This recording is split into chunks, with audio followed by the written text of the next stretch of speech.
how intense that was, how last minute it was, like some sort of storyline, but it's reality, and how that train was not stopped.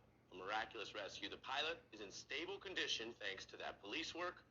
It's a moment of reality we wanted to share with you. Up ahead, as promised, you will see Dr. Fauci absolutely uncorking on Rand Paul.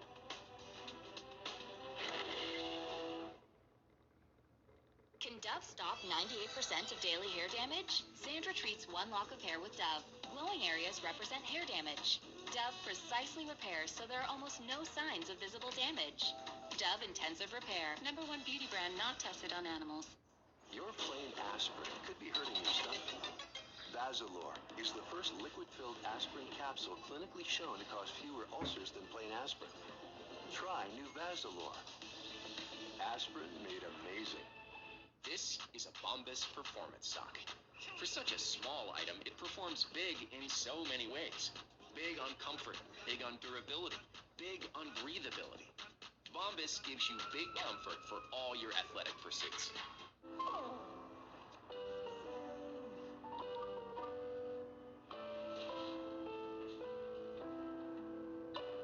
When the custom and creative is out there, why buy boring? Why give your family just ordinary eggs when they can enjoy the best? Eggland's best. The only eggs with more fresh and delicious taste, plus superior nutrition, which is now more important than ever. With Voltaren arthritis pain gel, my husband's got his moves back. An alternative to pills, Voltaren is a non-steroidal anti-inflammatory gel for powerful arthritis pain relief. Voltaren, the joy of movement. People with moderate to severe psoriasis or psoriatic arthritis are rethinking the choices they make, like the splash they create, the way they exaggerate, the surprises they initiate. Otezla, it's a choice you can make. Otezla is not an injection or a cream. It's a pill that treats differently. For psoriasis, 75% clearer skin is achievable with reduced redness, thickness, and scaliness of plaques. For psoriatic arthritis, Otezla is proven to reduce joint swelling, tenderness, and pain. And the Otezla prescribing information has no requirement for routine lab monitoring. Don't use if you're allergic to Otezla. It may cause severe diarrhea, nausea, or vomiting. Otezla is associated with an increased risk of depression. Tell your doctor if you have a history of depression or suicidal thoughts, or if these feelings develop. Some people taking Otezla reported weight loss. Your doctor should monitor your weight and may stop treatment. Upper respiratory tract infection and headache may occur. Tell your doctor about your medicines and if you're pregnant or planning to be. Otezla, show more of you. Ready to start saving on organic groceries? We thought so. Hi, we're Thrive Market. We guarantee savings on healthy groceries and home essentials, so you get the highest quality products without the big retail markups. Get up to $100 of free groceries at thrivemarket.com/TV. Consumer Cellular has the best customer service. They care about the customer. The best price with the best quality. The prices, the coverage. The coverage is great. It was the same, if not better. Consumer Cellular provides the exact same premium coverage as the nation's leading carriers for half the cost. Switch to Consumer Cellular and get talk, text, and data starting at just $20 a month. It's like 4 scoops of ice cream for the price of 1. Switch today and get a 100% risk-free guarantee. Call or go online. I earn 5% cash back on travel purchase through Chase with Chase Freedom Unlimited. I earn 5% on our cabin. Hello, cash back! Hello, Kevin Hart. Earn big time with Chase Freedom Unlimited with no annual fee. How do you cash back? Chase, make more of what's yours. Sometimes, and history bears witness to this claim, that it falls upon the shoulders of an unsuspecting generation to save American democracy.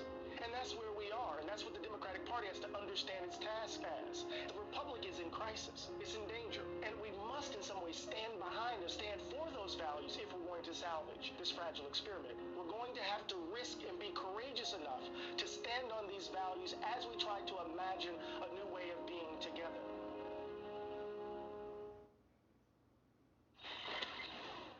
Dr. Fauci was back on the Hill today clashing with Republican Rand Paul. Biden's chief medical advisor went after Paul for what he says are these repeated false claims that Fauci says has even led to death threats against the long-serving government doctor. You keep distorting the truth. It is stunning. What happens when he gets out and accuses me of things that are completely untrue is that all of a sudden that kindles the crazies out there, and I have life the threats upon my life, harassment of my family and my children with obscene phone calls because people are lying about me. You are making a catastrophic epidemic for your political gain. Laying it out there and sharing under oath what he says he's going through. Dr. Fauci in the news for many reasons. A programming note, he's on. All in with Chris Hayes tonight, 8 p.m. Eastern, right here on MSNBC. And to get to that, well, we urge you to keep it locked right here on MSNBC because the Readout with Joy Reid is up next. Hi, Joy. How you doing, Ari? Thank you very much. Have a great evening. Cheers.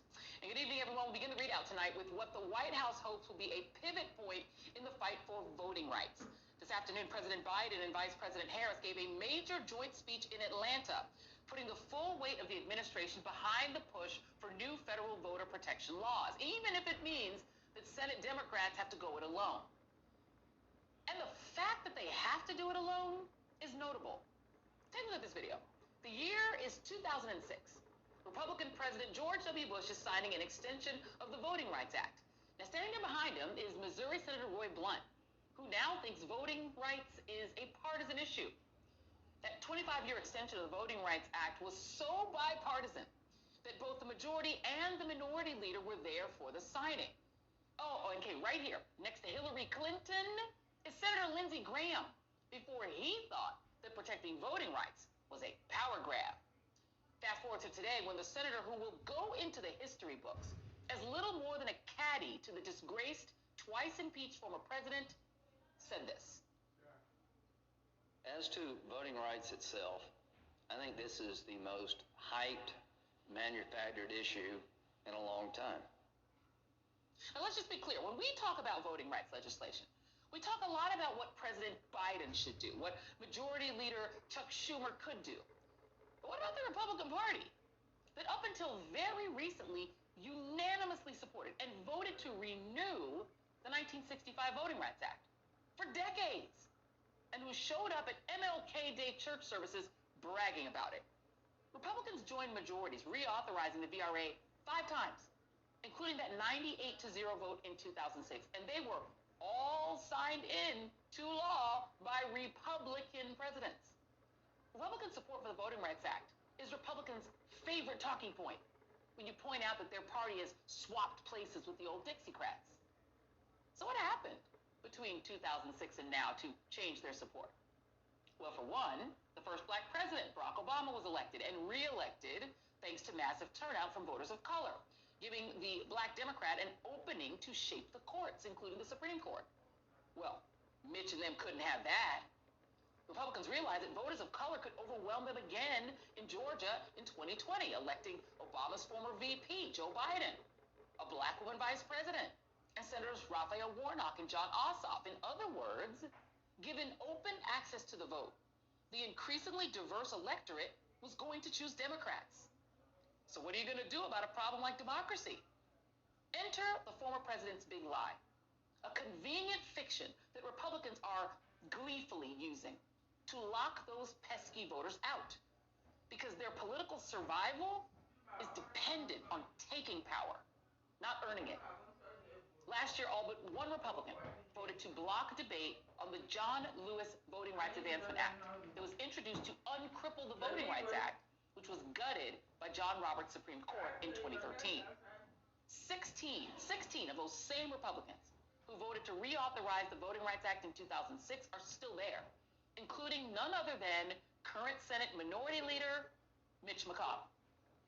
Today, in John Lewis's home district, President Biden called out those Republicans who refused to stand up to the disgraced former president's big lie, urging the Senate to approve the voting bill named for the late civil rights leader and another, the Freedom to Vote Act.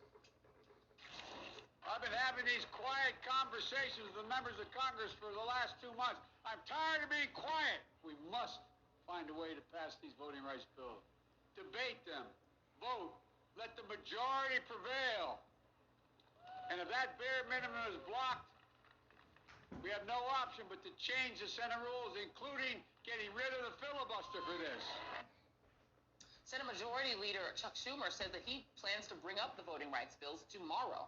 And while the president's support for the rules change is welcome, it's also why voting rights activists are frustrated, with several groups sitting out today's speech, preferring concrete action over yet another wonderful statement of principles.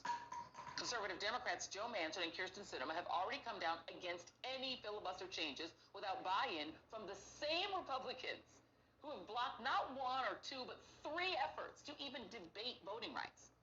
And today, without